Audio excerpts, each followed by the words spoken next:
Hey guys, welcome to another episode of Health with Natalie Cuomo. I am so excited to have Monroe Martin here. Yeah. How are you doing? I'm good. You? I'm good. I've been waiting for this just to come back into the studio because I have been doing like a bunch of episodes, kind of like backlog of my podcast. Okay. And on the podcast, I like read people's tarot cards. Yeah. And I was like high this weekend, and I had this like realization. I was like high, falling asleep. Yeah. That I've been reading everyone's tarot cards wrong. Oh shit. Like I've been doing it wrong for like the last 8 episodes. And I'm like, were you giving people good information or bad information? Some good, Some a bad. lot of bad. Like Oh, some people shit. have been freaked out. Like, and I saw like one person I saw later at the stand. He's like, nothing bad's happened to me yet. Oh. You tell people when something bad is going to happen? I don't know. The cards are bad sometimes. But doesn't that just attract it? You know what I mean? Like if you think something bad going to happen, something bad is going to happen. It's not my fault. Like it's It's a the cards. So, in the okay, cards. can I explain to you what I've been, before we get into these are the cards, right? So basically I'll like, what you're supposed to do when you're reading tarot cards, Mm-hmm. I just feel so dumb, you know? Like, I guess they put their energy into the card like you Okay. would. You'd shuffle it. Yeah. And then I would shuffle it and like feel for when I think it's time to pull it. All right. But basically what I had been doing is just like letting you shuffle it. And that's it. Okay. But I'm supposed to be reading your cards. Oh, you just got us doing that. Like, all right, I guess I'm having a good day today. Yeah, exactly. Okay. All right. So I kind of fucked it up for about maybe, I would say 8 episodes. But 8 hey, episodes, that's like 2 months. 2 months maybe? 2 months of misinformation, yo. And so I'm just like, all right, in February, people will find out that I've been. Dan's like, no, you're just learning. I'm like, okay, so I guess You're that's like been. Cleo. Remember Miss Cleo? Yeah. Yeah.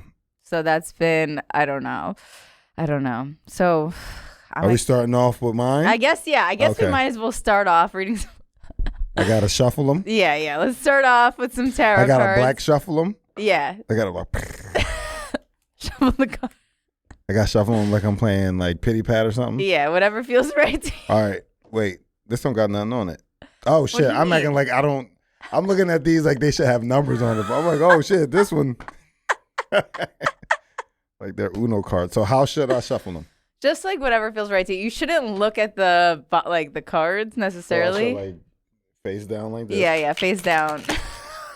I can't believe it. Maybe I need to take a class, I think. All right. That's the only shuffle I know how to do. All right, That ready? shuffle's good. All right. That shuffle's good. I'm not looking. All right. All right, one more. Yeah, of these yeah. Shuffles. And then we're good. That's a good shuffle That's right there. I feel like that's That good. was a solid shuffle right there. All right. All right, so yeah, this is what I was doing. In the past, I would just be like, that's done. But I think I'm supposed to be like And then you shuffle them focusing around. on you and be like, all right, I'm reading for Monroe. Like, I think that's what I'm supposed to be doing now. Was the shuffling putting good energy on it? Yeah, that was like putting Monroe energy in the cards. Okay, all right. You know what I mean? Yeah. And now I'm like, all right, now I'm like thinking about it. All right, let's go. All right. I'm not supposed to be doing this. You're not. Growing up as when you black, you're not supposed to fuck with the future. That's devil shit. Well, too late. Yeah, it's too late now. All right. So this is your past, which right. is, we like the Chariot. The Chariot. All right, we'll talk about it after we pull everything. Okay. We got the Chariot. But how you know? So, it says Chariot because this is just a goddamn horse This with is a a moon on little his fucked head. up I right mean, now, the yeah. present, but that's okay. The present's fucked up. That Yeah, look we like got the Ten of Wands. It's a little. that look like the Notebook. Yeah. I've never What seen is the it? Notebook. Not the Notebook. What is that? Death Note. I haven't seen that either. Oh man, better Yeah. movie. And okay, sure. I don't know. We got to do it again, honestly. Why? Because I got the bad shit. So It what? keeps coming up again. It's not right. It's just not right. Yeah, let's just start over. Maybe you have too many. No, they all have. Yeah, there's a lot, yo. I don't know. Maybe it's me. Like maybe I'm the reason that keeps coming up. Ready? All right. I'm like, oop, I didn't like the way that. I'm getting Close. frustrated with my tarot deck. It's really upsetting me. I'm trying to do this, John. That's someone- impressive when people could do that. Yeah, that's how you know. If I seen kids do that, I'm like, damn, you was abandoned too. if a kid can shuffle cards like that, like brah, brah, I'm like, wow, your parents abandoned you. Why? Why does that show that your parents abandoned you? Cause like, come on now, that's like a gambler's shuffle right there. That's like, yo, you had a lot of time. Yeah, you had a lot of time on your hand. You playing spades with your friends instead of doing homework. Okay. You hanging out in the backyard with the adults while they drink and play cards. Because you were a foster an adult child. Shuffle. Most kids just fucking. Right. That's an adult shuffle right there. So you grew up quick. I grew up quick. Yeah. Yeah, I still can't do that shuffle. All right. Yeah. All right, let's see what's happening now. All right, we got the Father of Wands in the What's past. that mean? He's a guy.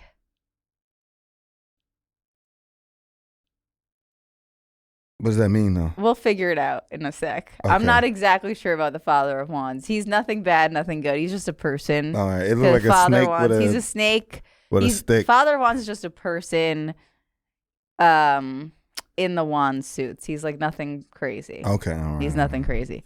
Somebody come kill me or some shit. This is fine, this card. The Three of Pentacles. Yeah. Nothing crazy. Actually could be good. Has to do with money. So why didn't you just give less scarier looking cards? Like, even though this looks way more scary than this. Like, you tell me not to worry about. You're like, oh, These this are is both good. These are both good. Oh, okay. These are both always fine. Okay. And this one's good too. Okay. We're All right. fine. All right. But throw a fourth good. one out just so we know it's accurate. Okay. What's the fourth one going to be for? Oh, what is it? This Future? is past, present, future. Okay, cool.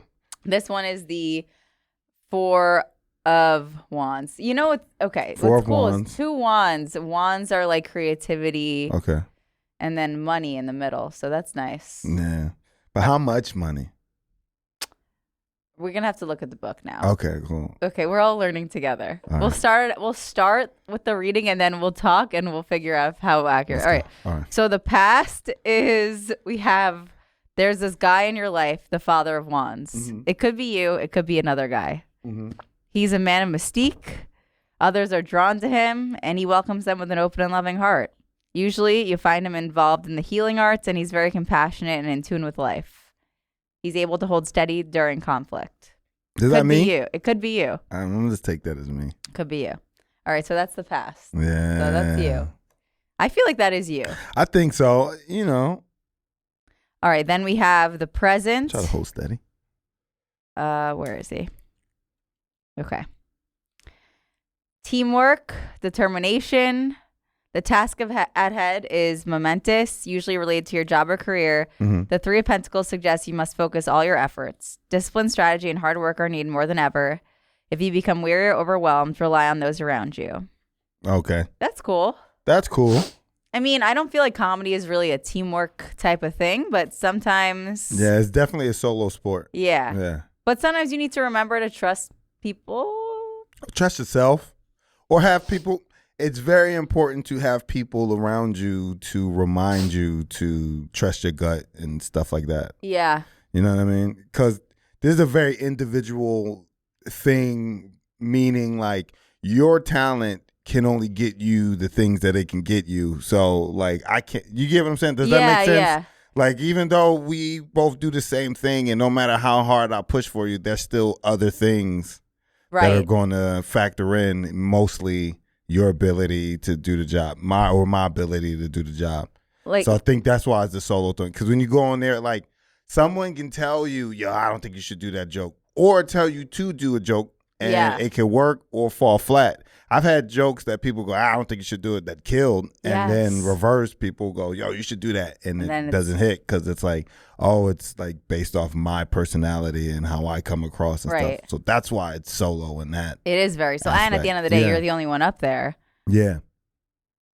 It's teamwork in the sense that I guess sometimes when you're feeling like down on yourself, it can really be helpful to have friends.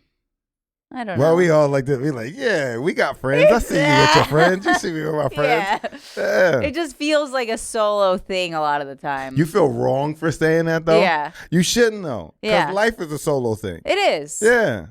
You know? Yeah, we all live and die. We supposed to mingle and all that shit, but we all going to die independently. Yeah. You know what I mean? We're going to have different celebrations. Different people are going to be affected in different ways. It's a solo journey. All right, we'll go to the last one, which is... I'm going to turn into a butterfly. Yeah, rising above. We love that one. Which is butterfly rising above the Four of Wands, which is... These Blair Witch woods. That's what it looked like. I like the wands. They're like creativity. Oh. It's like the artist suit. Okay. You like that? Oh, it's the Six of Wands. I can't read. Okay. Victory, success. From the dark and tangled branches emerges a butterfly. Yeah. That's very accurate. New life takes flight. If you're not reveling in the joy of success, you will be. Okay. So the obstacles have been relentless, but now is not the time to look back. Where will you go with your new wings? That's good. Oh, you asking me that now? Sure. I don't know. This is new information. Well, I mean. Yeah, so this means what again? So this one is like, I'm giving up on the old. No, okay. So this is like you have been strong, like a healing presence. Okay. Through all the hardship. You've had like, there is like a mountain that you have to go up in the present, and you do like there is some teamwork involved, even though it is a solo enterprise. And then eventually, like you rise up, and you don't really need to look back on all the obstacles that you went through. All right. Well, that's a nice story. Yeah, rising up. Yeah, I'm back on the streets. Well, you came from I was watching a lot of your early sets on YouTube, and I feel like you talk so much about your childhood, which is. Really, like you grew up in Philly. Yeah, Philly. In foster care. In crazy high school experience. Yeah. All school experience. All school. Every school I went to was weird. Dan, I was watching your set, and Dan was just doing his own thing, but I like had it on. Yeah. And then we both, even though he was doing whatever, just started laughing hysterically at this one joke where you I'm going to butcher your own joke. I'm sorry. Everyone hates people do this. Too. But when you're like, the three things that make a school bad are when it, do you want to say the drug joke? dealers, gangs, and pregnant chicks. But your school had all three. Drug dealing, pregnant chicks that ran gangs. That is so, yeah, he just looked up from whatever he was doing and started laughing hysterically, and I did too. I was like, we're like, that is so funny. Thank you. Yeah. Nah, that's true. I went to Martin Luther King High School. My school, before I went there, they had like a shooting or something. And I remember my foster mom telling me like, yeah, this school, the King is a dangerous school. They had a shooting. You got to be careful. And I'm sitting there like, then why the fuck are you sending me here, bitch? Like, if I'm supposed to be getting a good education, why are you sending me to fucking Beirut? Did she answer? You can't say that. No, well, she didn't answer. I didn't say that to her. I didn't go, why the fuck are you sending me there? I just went, okay. Oh all right, I guess I'll be safe. I guess I'll figure it out. But then when I got there, it wasn't as bad as I thought. Like if you know how to stay out of trouble and not get yourself into shit, you can get around a lot of bullshit in life. So high school wasn't that bad because I was like, well, I don't do drugs. I'm not into gang shit. Yeah. Yeah. So how did you find comedy? I found, how did I become introduced to comedy or doing comedy? Like how I started doing it? Because those are two different things. I didn't think I could do it. Yeah. When I first started seeing comedy, I thought it was just you see actors do it. Yeah. Or at least Eddie Murphy to me was an actor before I realized he was a comedian because I'm too young to grow up on. I seen Raw in replays and DVDs and shit, but I didn't see it when it came out. Yeah. So when I was introduced to Eddie Murphy, it's Life and all of his other movies and stuff. So when I seen his works, I was like, oh, this is what actors do. They do solo shows outside of movies and stuff like that. And then once I started watching BET, you remember BET? Yeah, Did you watch BET growing up? Because I know you're from New York. Yeah. I didn't really watch TV at all growing up. No? My dad had the TV in his room, and it was that was You had a one TV household? Yeah, my parents, it was my mom slept on the couch. My dad had the TV in his room, and it was very... Oh, shit. Okay. But I watched TV when sometimes with him, but I didn't really watch TV. Oh. It was similar situations. Most of my foster parents had the TVs in their room because they either were poor or they just didn't trust the kids in the house that the kids were going to break it or whatnot. So when I did watch when I was introduced to comedy is through my foster moms, because they would just watch BET. Like BET at some point, like if you keep it on long enough, it'll go from music videos to stand-up comedy. Right. And stand-up comedy came on at like, what is it, like 9 to 10? Mm-hmm. And we would just sit there and watch it, and I'll be cracking up. And I'm young, and I'm laughing. And I'm like, some of this shit I understand, some of it I don't. But most of it, it's the way they're saying it. And then my foster mom is cracking up, too. And I know we aren't laughing at the same shit. But I remember this was the only foster parent that said this to me. She, as we were sitting there, like, watching the show, she was like, I can see you doing something like this. Really? Really? Because all I did, like, I didn't know what I was doing was, like, making jokes. I was just being funny. Like, if something funny came to my head, I would say it. Like, I didn't really have a filter as a kid. Because when you grow up around old people do not bite their tongue. Yeah. So I grew up like that, where you just said shit. You just pointed out the obvious. Like, I still point. Like, people go, look at that guy. I'm like, who, him? Right. And that's because I grew up around old people. And I'm like, you see this? You see this motherfucker? See how... You see his teeth and shit like that. Right. So I was like that, and I would make adults laugh. I had my friends cracking up, but none of them were like, yo, you should do comedy or try this thing. Only she did. Huh. Yeah, I just remember sitting there. I was just sitting on the floor watching TV, and then she was like, I can see you doing that. And I was like, okay. And I just like, I didn't run with it. It wasn't like, I was like, my life has changed. It was like some years have passed. And then I was chilling at one of my homies' houses during the summertime after we graduated high school. And one of the comics who used to be on the show that I watched all the time was like a sanitation worker. He was a trash truck driver. And I'm sitting there like, yo, I think that's the dude from that show. Yeah. And my friend's like, no, it's not. Why the fuck would he? And I'm like, yo. And I start yelling his name, and he's like ignoring me. But I just keep doing it because I'm like, I know that's you. I know that's you. And then he's like, yeah, hey, what's up, yo? Hey. And I'm like, yo. But that right there made me go, oh, I can do this. If this guy can do it, not comparing myself, but like, oh, you don't have to be a famous person to do stand-up. Yeah. You can just be a regular person and figure out how to get on TV. And I was just like, yo, if I can do that, if I can figure out how to just get on the stage where you can talk in front of people, I'm cool. Whoa. And then one of my boys tricked me into doing an open mic at a comedy club, because I used to run around with him to different like poetry. He like rapped and did poetry. He was like a jack of all trades. So I would just like tag along and just be in the background and watching him go on stage and stuff. But I was funny off stage, so most of the people who knew him knew me. Yeah. And they like, you gonna do anything? And I'm like, no, I ain't doing shit. Yeah. And I remember one day he was like, yo, I'm gonna go to the Laugh House. And I was like, all right, I'll meet you there. And I showed up, and I'm sitting there in the back of the room, and then they called my name. And I'm like, what the fuck? He's like, yeah, I signed you up. Oh my God. I bombed. We both bombed. That was great.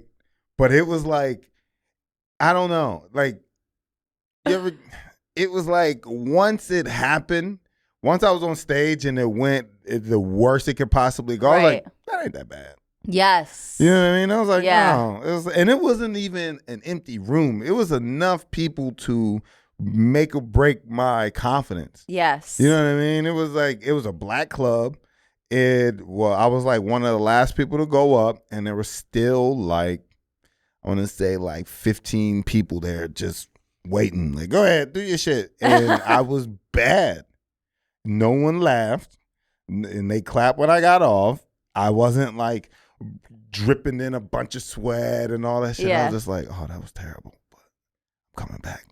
I feel like shit next week. That there's something that helped my confidence so much with like bombing and being like, all right, I bombed. Yeah. Then I could do it. I could get up. You got to see the bottom. Once you see the bottom, it's like riding a bike. Once you trip and fall, and you're like, oh, okay, I scraped my knee. I may even break something, but I'm not dead. Right. And you know what I mean? Yeah. Almost. Remember that old cliche saying, well, don't kill you, make you stronger. In some instances. And stand up, it does make you strong, because you're like, all right, if this is the worst it can get, then I was like, I can build off that. Right. If I know what not getting laughs sound like, no one booed me. Like, even if they would have booed me, then it would probably been different. But they just sat there, and you heard just like people shake ice in their cup and shit.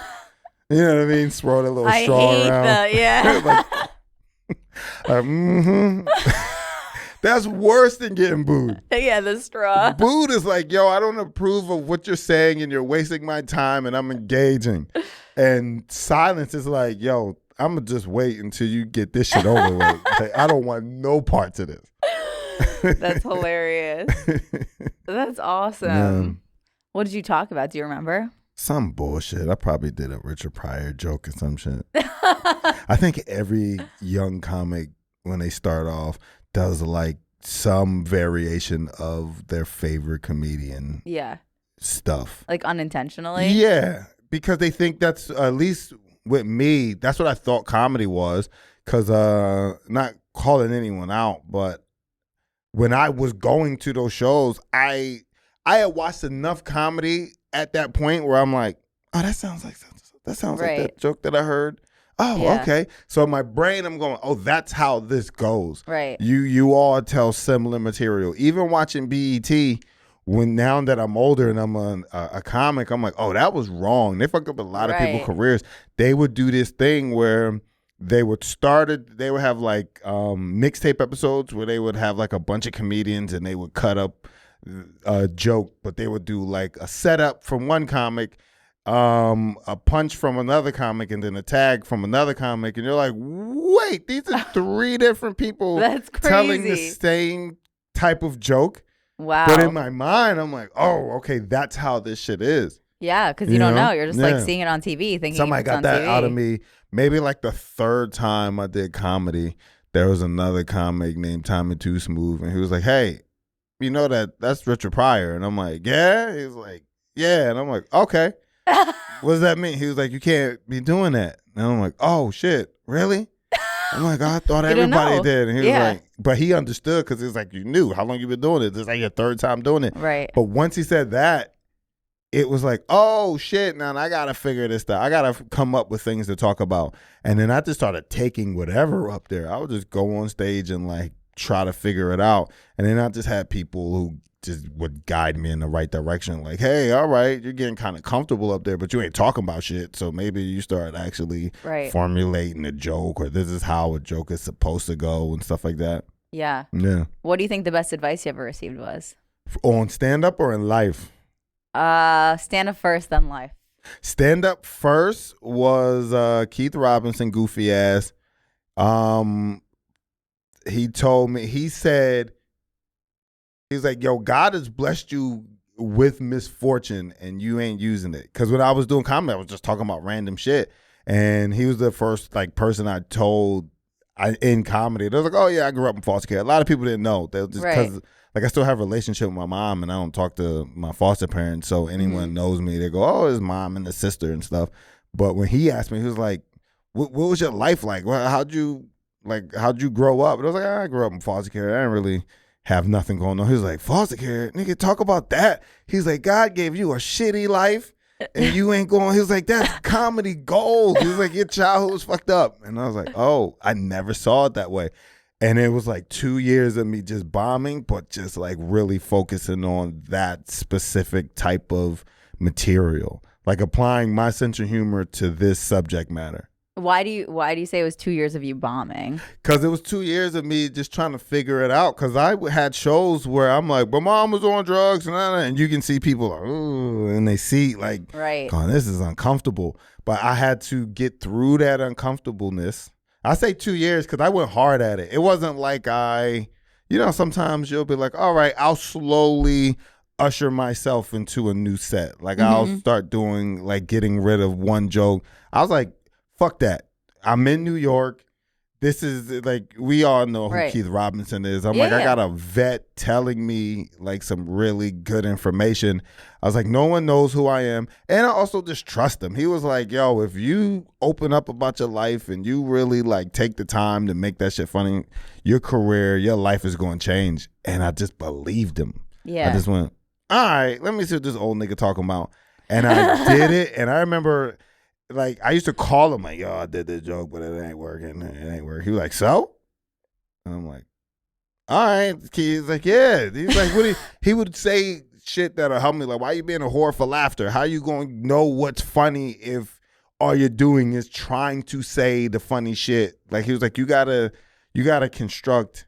He's like, he was trying to teach me how to do a bit. He was like, you got to have information in there. So when people listen to your joke, not only are they laughing, but they're like, fuck, like it's sitting with them. They leave with something.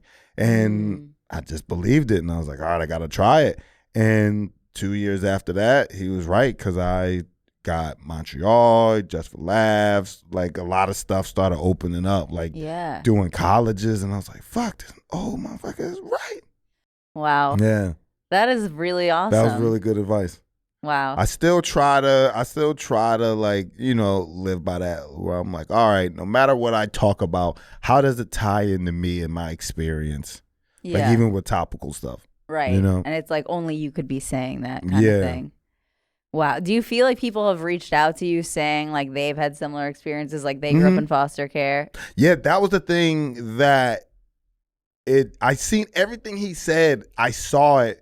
Like, the moment I started getting laughs from foster care material, or just talking about how I grew up, I would just see people, like, after the show, like, most time after the show, people just come, you're really funny. People would stick around and be like, yo, man, I had a cousin grow up in that shit. Or my mom was on drugs. We weren't in foster care, but, I understand where you come from. Right. Oh, the way you make that shit so funny, man. And this, that, and the third. And I was like, all right, he's on to something. Yeah, it's emotional. Mm-hmm. That's really cool. That joke you have about learning that your foster mom made money from having you. Yeah. That one is so. Thank you. That is crazy. Thank you. Yeah, I had that. Also, he told me, he was like, take what you know and compare it to what they say it's supposed to happen. So he always was like, do your research. He's like, if you're going to talk about something on stage, he was like, not the easiest way, but the best way to find funny is you take your experience and then you read and research other experiences, so you can go, oh, that wasn't my experience. All right, I'll talk about that. So one of the first jokes that I did about foster care that got a good laugh was I grew up in foster care, and if you don't know what foster care is, boop, boop, boop, boop, boop. Like, they take you out of this environment and place you in the same exact environment. I did that joke because I remember just reading brochures about foster care. Right. And which I never did. I was in the system for my entire childhood. Yeah. All the way up until at least like 21.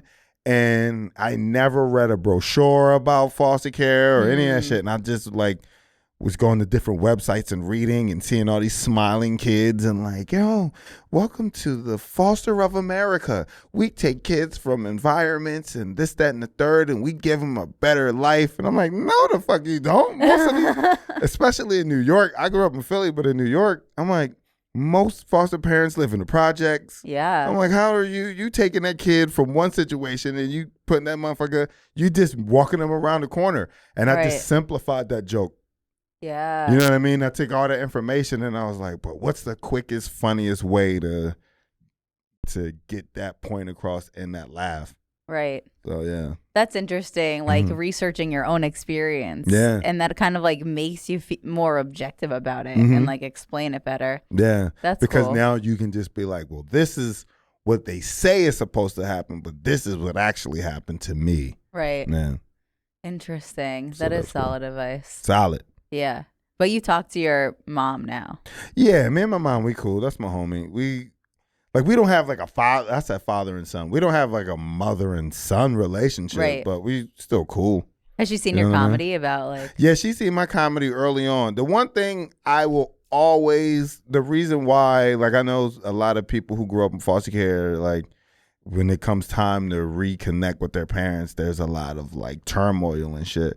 I was able to let it go, a lot of it go, because one, I just accepted who she is, but two, my mom has supported this shit from the jump. I used to draw, like in my group homes and stuff. Like I used to like draw cartoon characters, and they would put them on the front of like the newsletter in the group home and shit. Like a lot of the facilities I lived in were like big campuses. Yeah. So it had like a newsletter to let you know what's changing. I'm like, this felt like prison.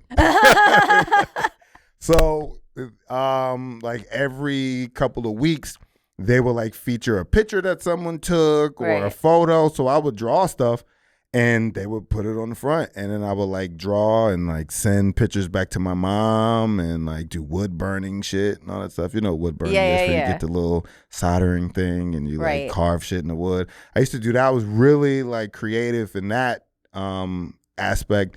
And then I stopped. And then when I started doing comedy, she was like, I knew you were going to do something Aw. creative. She was like, I just seen it in you. Like I was always drawing. I was always taking shit apart and putting it together. Like my brain was always functioning on like creativity. Yeah. And she was like, I knew you were going to do something. She's like, I wish you would go back into drawing, but this is, she was like, you like this and you're good at this. And I remember when I still lived in Philly, she'd be like, one of my friends saw they went to the Laugh House and seen your little comedy show. They said you was funny. Aw. So stuff like that. And my mom, she's been to shows, but my family, they laugh too hard. Like my sister, I brought her to a comedy show one time. This is like one of the first big comedy shows I did in Philly. She was laughing and the person next to her, she just decided to like grab their head. Like she was having such a good time. She was like, ah, fucking palmed the back of their head. It was like, ah. How do you even know that you saw it? Because they told me. They was Oh like, my yo, God. that tall chick, that's your sister, right? Y'all look alike. I was like, yeah. And he was like, yo, she grabbed the back of my wife's head and just started fucking shaking it. She was laughing so hard. That's hilarious. Yeah. Oh my God. That's awesome. No. Okay, so what would you say is the best life advice you ever received? Best life advice kind of goes back on to the advice Keith gave me, but early on when I was young, I heard someone go like, yo, be a product of your environment, not a victim. Like not, how can I explain this in a way that don't sound like Republican?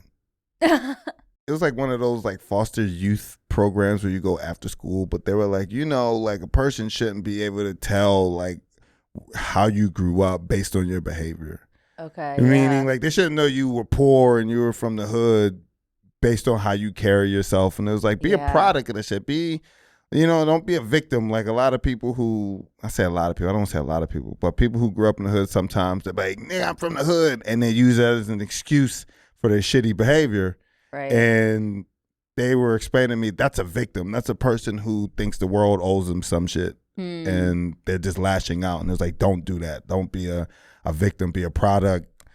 Be like, you grew up in a shitty situation, but you don't have to be that. Right. So I was like, all right. And I learned that at like 16. And I was like, that kind of makes sense. Because I was surrounded by kids who were on both sides of the fence. Some kids they were college bound, they were killing it. And then you say some kids, like when they walk in the room, the staff kind of be like, oh, this motherfucker, I don't want to have to deal with this person. Right. And I'm like, well, I want to be on that side. So when I learned that, I was like, all right, be a product. I don't know if that makes sense. I know you're nodding. No. Like, yeah. It made sense to me at 16. I don't know if it sounds right now, but right at 16, I was like, I get it. Like, don't make everybody feel uncomfortable because of your situation. How do you, ideally it sounds like, of course. But then when it comes down to it, there's so much emotion. Yeah. How do you actually put that into practice? Like, does it just kind of come naturally to you?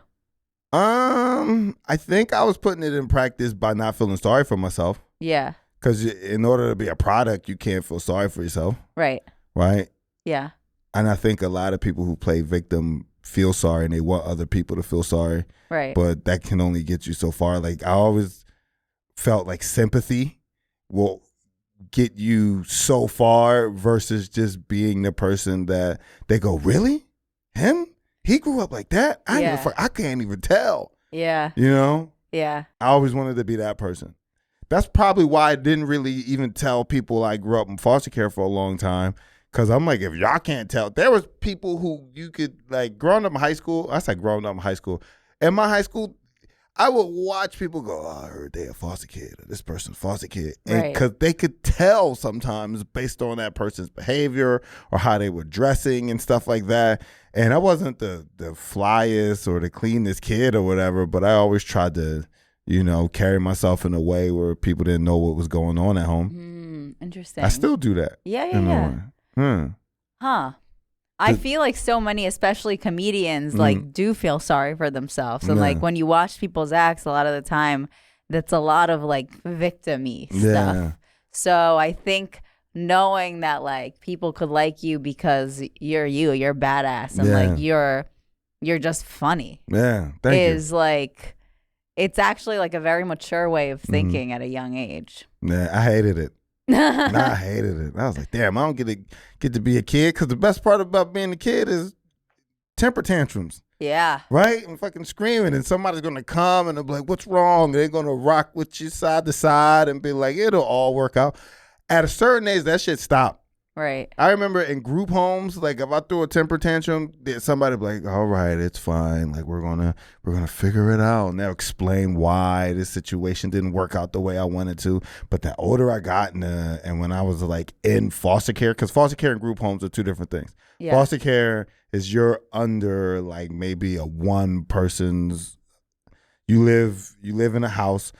There's like one person, sometimes it's a married couple, and they either got a bunch of foster kids or just one. Yeah. But their rules are their rules. Right. Right? Group homes is like a bunch of kids. There's multiple staff. There's on-site therapy and all of that shit. You go to foster care, all that shit is gone. So all those temper tantrums that I would throw, that shit would get me like in real trouble, because they was like, I'm not putting up with this shit. I'm not putting up with this behavior. Like, hell no. Because they would expect me to see the brighter side of the situation. Like, look, at least you got a roof over your head. And you're like, I'm a kid. I'm supposed to. Right. Right. But I remember just lashing out and all that shit. And then somebody was just like, yo. With what you know now, is there anything like you wish you could say to yourself when you were younger? Nah, I like how shit turned out. Yeah. At first, I was like, damn, I should have went to college. But then I'm like, why? No. Then I've been in a shitload of debt. Yeah, wasting money. Yeah. That was like one of my only regrets. It was like, damn, man.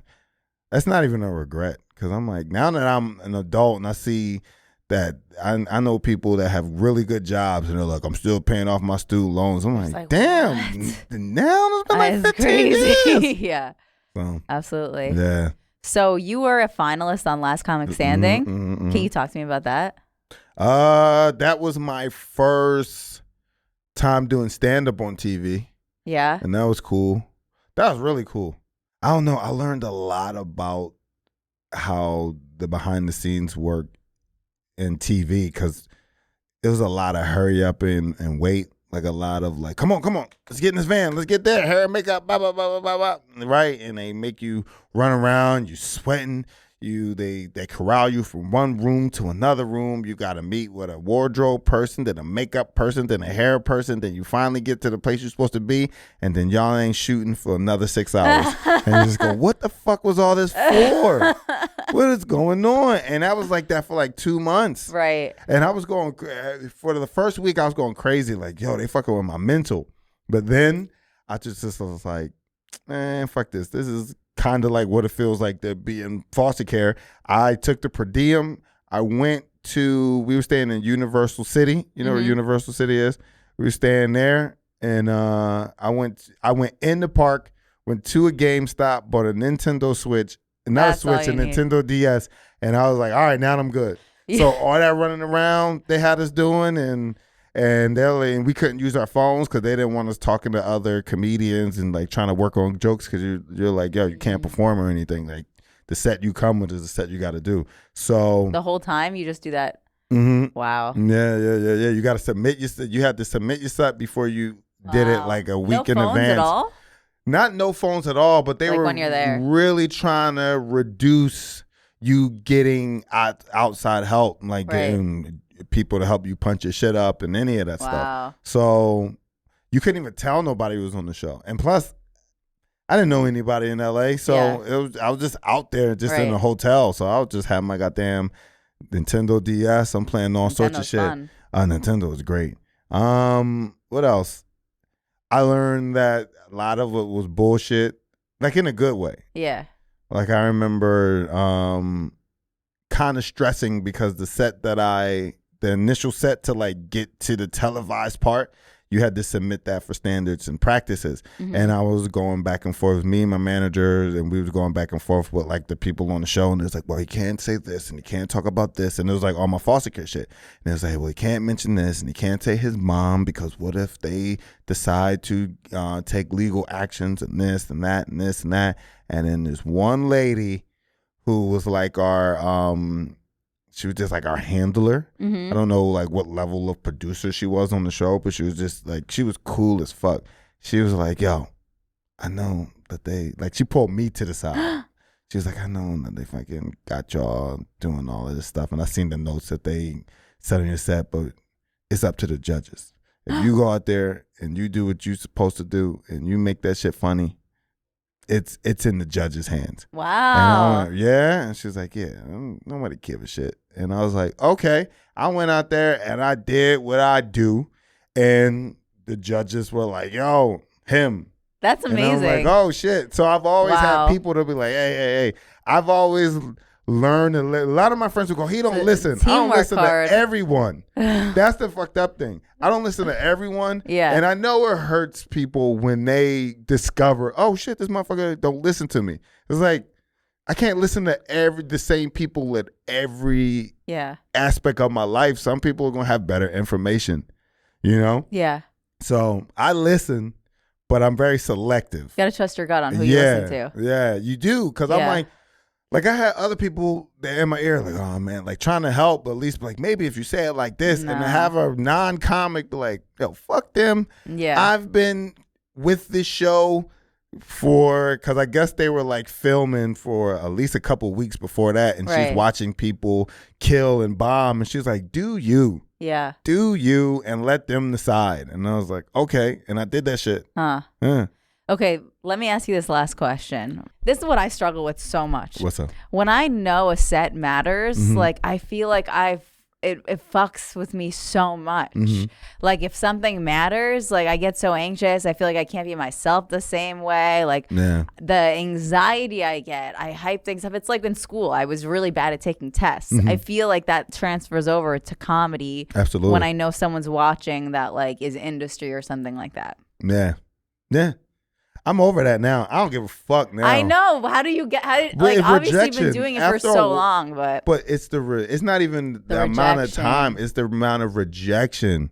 Like I dealt with the biggest rejection is the rejection with your parents. You know, what I mean, growing up in foster care, mom being on drugs, and that's rejection. Yeah. You know what I mean? Like the way I looked at it, I'm like, oh, my mom wasn't strong enough to clean her life up to get her kids back. Right. Or maybe didn't want me that bad. Yeah. So when you battle with that in your head and then you come to this business, I was kind of used to it. I was kind of used to not getting what I want and things not going the way I wanted them to be, or not being the person that everyone's in love with and all of that shit. Mm-hmm. But comedy comes so quick. The rejection is so fast that you just get over it, and then it's a lot of turnover. It's a lot of people who have these high positions where they can make or break your career, and then they're gone by the next season. So I'm like, then what the fuck am I giving this person this much power in my life for? If they're not solid in their position, if I know that I gotta grow in comedy to be good, and this is a part of my growth, meaning I gotta have people tell me no for whatever reasons they think is valid. Right. And sometimes you internalize that shit, right? And you change your whole personality based off of it. But I've had good people to be like, nah, fuck that motherfucker. Who cares about what they say? And then you see it and you go, damn. Like the pandemic evened out a lot of shit. Yeah. Right? Because during the pandemic, like before the pandemic, I'm pretty sure everybody had something on the fence that they were trying to get, right? Somebody they were trying to impress. Yeah. And then Hollywood shut down. Right. And then all these goddamn, man, we need money, save us, and this, that, and the third, and donate. And you're like, oh, y'all motherfuckers broke too? Yeah.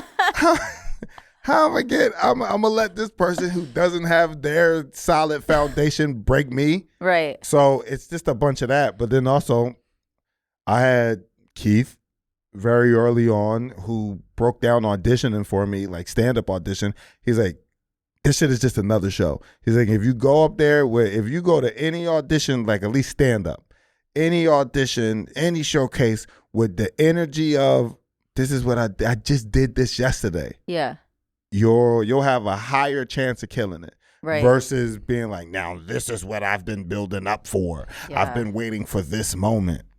You know? It's like, you know that, but it's so hard. Your body is still like, ugh. Yeah. But you're right. There is a turnover in industry. Like, it's too high. Yeah. Yeah. And also you doing well. So why would you even care? You're doing great. You got your own platform. Because I feel like there are these like staples in comedy, like these weird like industry things that you like credits that you have to like collect to be like respected by comedians. I went through that too. Other people's benchmarks. But then the older you get, you're like, what the fuck do I want? What's going to make me feel like an established comic? Because I had all that shit, and that shit didn't make me feel established. Yeah. You know what I mean? Because then there's another level, right? Because then you do things, and then you'll have people talk to you, be like, oh, yeah, but you know, I know you doing it, but this person doing it. This person killing it. This person doing that, and this, that, and the third. And you hear that, and you go, all right, well, I don't give a fuck no more. When you get them, when you get those things, and life doesn't change drastically, where it's not like a overnight success, it's kind of heartbreaking at first, right? Yeah. When you do something and everybody's like, yo, that was the shit. And then you wake up the next morning and you're like, what the fuck? I'm still in this damn apartment? I don't got a big bag of money waiting for me. But don't you feel like there are these things that like they're like, all right, you're respected as like a comedian? Yeah. But now the scope has changed, right? Because it's social media. Right. Social media kind of changed that. So there's people who don't have credits, have a big social media following, and are doing everything or selling out. Right. So you see how that just shifted. All the you play video games, all the side missions and all the shit you had to collect, it ain't on this version. It don't count. Right. But you gotta be comfortable with that. I do. I honestly, this is a good conversation for me. Mm-hmm. Okay, that's true. Yeah. I feel this weird, like I need to have like some sort of approval outside of that, even though I have like everyone that has. It's like this weird thing, like everyone that has those little credits without a social media following wants a social media following, and like I have a social media following, but I don't have that weird approval, and I want that. It's like I need to just be. It's always going to be one of those things. Yeah. You all, I went through that shit. I'm telling you, stressed out. Yeah. Grinded. When I get stressed, I grind my teeth. I was grinding my teeth so much that I fucking created like an overbite. Yeah, my teeth are uneven. Yeah, I was stressed. I'm coming down off of that stress, but yeah, it's just you can't go after other people's goals. Right. When you go after shit that other people go, this is going to make you the man. This is going to make you the person. This is the thing that's going to get everybody to fuck with you. Then you chase that, and you were like, that was phony. That was false. So what I'm learning is you really gotta. I'm terrible at planning, but you gotta like sit down and write the shit out that you want and the things that'll make your life better. I'm terrible at that. Like planning your own. Yeah. Your own like benchmarks. Mm-hmm. It's hard. Yeah. And social media almost makes it worse because like you just like you think you're just like on your couch for 10 minutes scrolling and it's not doing anything, but you really are just like comparing yourself to other people and thinking about other people's accomplishments, and you're like, it's actually hurting you. Like you should play word scramble. Yeah, like decompress, fucking step back, and it's a different time. You know what I mean? Yeah. Because right now the comic is doing everything. The comic is the creator, the producer, because we usually got to find funding for our own shit right? And then you got to market your own shit. Yeah. Then you still got to pay somebody after you do all that stuff. Yeah, it's crazy. Yeah. Yeah. So, it is true. Got to be happy with what you have and create. What is your like dream in comedy? You also want to make enough money to have a house in another country. Ooh. So I can be, you know what I mean? Like I think I want to, my wife's like, she wants to live in Africa, but I'm like, I'd rather go to Europe. Africa was fun. I went to Kenya. Oh, yeah? But I liked being in England. England That is shit was nice. so fucking fun. Where in England? We stayed in, what is it called? Whitechapel. Okay. Oh, we went to London. We was in London. Yeah. And where we were staying was Whitechapel, I think it's called.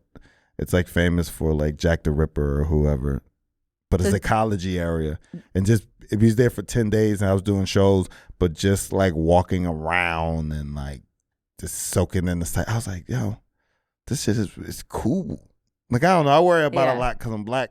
Yeah. And American black is different. Like, I feel like whenever I talk about this on stage, but whenever you go somewhere in America as a black person, you black, right? Because they're going to be like, oh, hey, what are you doing here type shit, you know? Like, I've had situations where people would subtle shit, never like, get out of here, but they'll maybe like see me on the train and look around and be like, oh, I'm just going to another cart or shit like that, Really? or across the street. Yeah. I'd have to deal with none of that shit in London. Really? I had white people being too close to me. Like, why are you so close? And it wasn't because they weren't scared. There was no worry about like, is this guy going to rob me? Right. Or it was none of that. I just got to be a person. Yeah. And I like being amongst other ethnicities, but I feel like America's so focused on race. They are. Yeah, and you go anywhere. I was in Sweden. No one gave a fuck about my blackness. Yeah. I had basketball players come to my show, and they was like, yo, you gonna love it here. How long you out here? I'm like, 10 days. They was like, yo, you gonna love it, man. They love black people out here. And I was like, what do you mean by love? Like fetishized? It's like, no, meaning like they don't fucking bother you. Like the cops aren't just gonna come up to you and ask you why you standing here. Yeah. And I was like, really? And it was like that. Wow. So my goal is to make enough money to live in America and to live overseas and just do that shit until I die. Interesting. How often would you live overseas? Just like when? For the majority. Yeah. Yeah. Then when would you come to America? When I got to work, when the money's drying up. Yeah. You know what I mean? When I was like, God damn. Yeah, I got to do some shows. Yeah, when I do some shows or some shit, I got to sell the show or whatever. That's how I would do it. But isn't that how most of these big actors do it? Yeah, they live in the middle of nowhere. They live wherever they want. And then they like. Don't George Clooney live in Italy? Yeah. Yeah. It's way nicer in a lot of other countries. They on to something. They know. They're like, yo, you can get your money's worth too. Yeah, and it's beautiful and it's quiet and a lot of fears don't exist there. Don't exist. Yeah. What did you do in Kenya? Shows too. Wow. And Kenya was fun because that was I hate to admit this, but we were scared because you hear Africa, you like, yo, man, what's going to happen? Like, we're going to get sick or we're going to be able to drink the water or whatever. And it was nothing like, I say TikTok Africa. It was nothing like TikTok Africa. You know, TikTok Africa, everybody got their shirt off and they fucking got flip-flops with wooden toenails and shit. And they like, hey. It was none of that. It was regular as fuck. Wow. We went, like, I showed people this. I'm like, yo, we was at a mall eating gelato. I went bowling. Damn, see, I've only been traveling in America and Canada. I really need to. Look at this. This is like, here, all these are African pics. So you can just scroll and it'll go from being like what you think Africa looks like. So that, like, all that stuff, that's just me and my lady, but then you start seeing the elephants. That's what you think Africa looks like. That's like, we went to like this elephant sanctuary thing or whatever. But then once we got situated, we went to like smorgasbords and shit. Damn. Like, you see that place that looked like it's Williamsburg? I'm still the elephants. They had like a IMAX movie theater. We stayed in a nice hotel. We went out to the theater that you performed in looks cool. It looks cool. Yeah. It was a part of like this museum. It is nice there. It was safe because every major place that you have to go to, like if you go to a mall, there's a security check-in because I guess they had like a problem with like religious bombings and stuff like that. Okay. You know what I mean? Yeah. And pretty. It was very pretty. Damn. And you just go. You didn't even get that far, yo. No, I did. I went back and forth. Oh, okay. Because I'm like, yo. I went to the end. I went back. The Red Room is the room we performed. That is cool. Yeah. They have bombings though. Yeah, you know. That doesn't freak you out. No. No, because they have security. They have security, but we also got shootings here. Yeah. Yeah, we got. I hate that. I really, Yeah, you know what I mean? Everywhere has something. So. Everywhere got something. Right now, in America has the most shootings. Like, that's our shit. That's our biggest export. Yeah, that's terrifying. Yeah. So. how was it explained to me? So a lot of like African Muslim countries, they'll like migrate, like Somalians will come over and they'll migrate and stuff like that. And I think there's a huge portion of Somalians who are Muslim, and they were having like a lot of Islamic like suicide bombings and shit. So they was just like, fuck that, we just scanning everybody. So it's like going everywhere you go is like an airport thing. You gotta put your purse in the thing, and then they wand you, and then you walk in, and that's how you go in the restaurants. That's how you go to the entrance of the mall and stuff. I didn't see no one complaining, and I thought people would be complaining because in America they're like, "Why the fuck I gotta do this? What I gotta put up with this for?" And everybody was like, "Nah, to keep it safe. I would rather put my bag here, and knowing that I don't got a bomb." And that motherfucker better not have a bomb because we just went through the same thing. If you don't have anything to hide, then what's the big deal? They stop your car. They got dogs that get out. Really? And, like, so when you pull up to the parking lot or whatever, they'll stop you and they'll be like, all right, and they'll ask for your ID, and then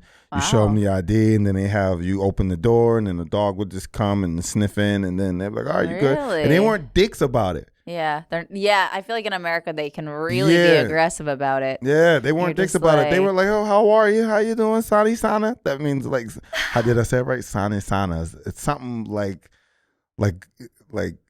good evening, or not good evening, but like something sweet. It's like something nice, like hello, have a pleasant day, or how was your day, or some goofy shit. And they're like, Sani Sana, fucking big ass German Shepherd in your face, like. And you're like, I don't know if I can have a good day with this fucking German Shepherd sniffing my balls. But it was so safe. That's good.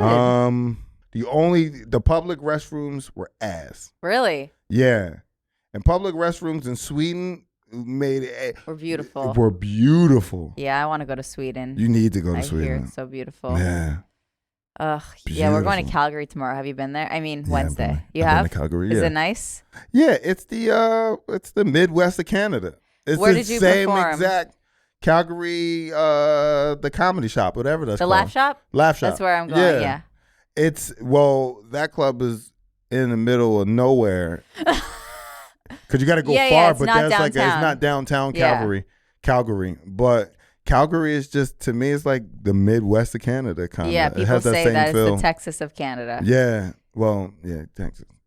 I didn't see. Yeah, well, I say Texas, probably. People Texas say they wear like cowboy hats there. Yes, absolutely. Yeah. Yeah. Well, you're gonna have fun. It was kind of boring when I went. Yeah. Because I had to go in the middle of nowhere. You don't go anywhere. Did you go to the mountains at all? No. What's the apparently Banff? Like I went to Banff. You did? Banff was beautiful. You went? Yeah. Was it freezing? No, it was nice as shit out. It was nice. It was beautiful. Oh, you went in the summer. I try to see everything. Me too. Look, that foster care shit, I'm like, look, that's why I want to live in another country. I'm like, I want to see the world, yo. Yeah.